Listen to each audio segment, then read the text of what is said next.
UPSC मेन्सच्या answer writing करत असताना त्याच्यामध्ये बऱ्याच वेळा इंडिकेटिव्ह वर्ड्स असतात आणि या इंडिकेटिव्ह वर्ड्स विषयी आपल्याला बऱ्याच वेळा माहिती नसते, त्याचा प्रॉपर अर्थ माहीत नसतो.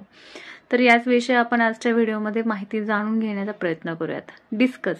तर डिस्कस म्हणजे काय? तर डिस्कस म्हणजे तुम्ही याच्यामध्ये ते जे आन्सर आहे ते फॉर्मली किंवा थेरॉटिकली लिहिणं फार आवश्यक असतं.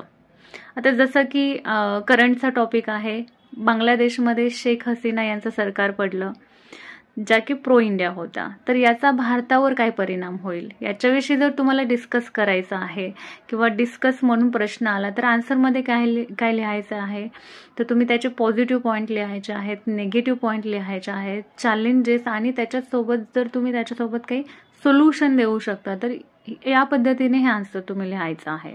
म्हणजेच हे काय लिहायचं आहे, तुम्ही थेरॉटिकली लिहायचं आहे, फॉर्मली लिहायचं आहे. नेक्स्ट पॉइंट आपण डिस्कस विषयी पाहिलं. नेक्स्ट येतं इनुमरेट.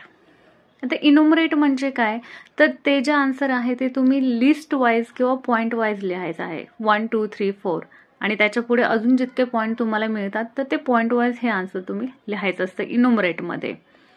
थर्ड पॉईंट येतो इव्हॅल्युएट. इव्हॅल्युएट म्हणजे काय, तुम्ही जे आन्सर लिहित आहात, ठीक आहे, तर तिथे जे तुम्ही तुमचे ओपिनियन मांडत आहात ते तुम्ही फॅक्ट देऊन लिहायचं आहे. ठीक आहे ना. आता हे फॅक्ट देत असताना तुम्ही सोर्सेस सुद्धा लिहिणं तुमच्या आन्सरला अजून जास्त ऑथेंटिक बनवतं. जर एखाद्या फॅक्ट विषयी तुम्ही तिथे माहिती देत आहात तर त्याच्यासोबत सोर्सेस विषयी पण माहिती द्यावी. ठीक आहे.